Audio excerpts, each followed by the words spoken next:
this lesson, I'd like to look at an area of screen customization that makes use of a feature called the custom content box.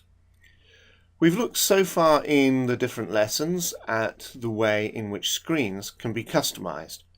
And you can see in this tab I've logged on as the system administrator and navigated into the administration areas, into customization, and I've been looking at the metadata for the person entity, and now I'm looking at the information for the person box along.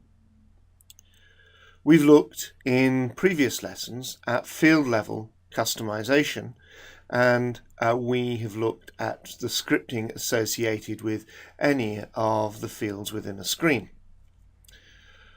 But I'd like to look at the custom content area here.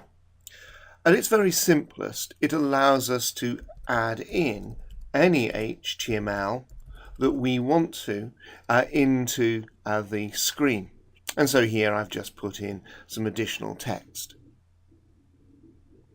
I can save this screen definition, and once the screen definition has been saved, that will have an immediate effect, and a user would see the new HTML or text that we have added into the custom content. It comes into its own when we are wanting to not just use simple text, but where we want to start to add in more sophisticated HTML.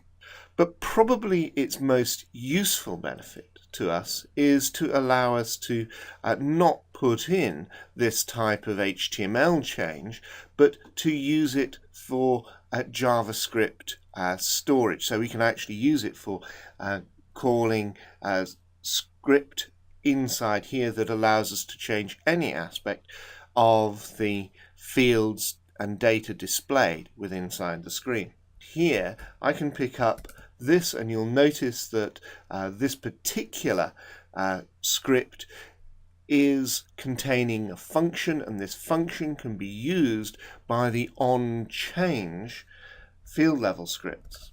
So I'm going to take that script and add that into the custom content, and now inside the fields I can use that function in the definition of behavior. So I'm going to say, put in a rule that says this value is going to be set to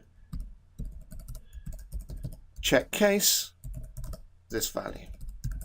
So I'm using that function inside my onChange script for the fields inside the screen. And by combining the custom content and the onChange script, I'm able to achieve a much greater range of customization options within inside Sage CRM.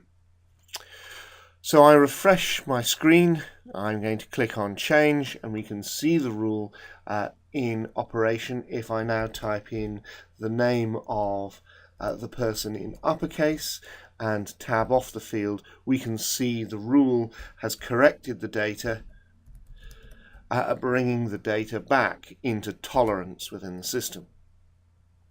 And so we've seen here that the idea of the custom content inside Sage CRM is to allow us to add in additional script and HTML into the screen to support the implementation of business rules within Sage CRM.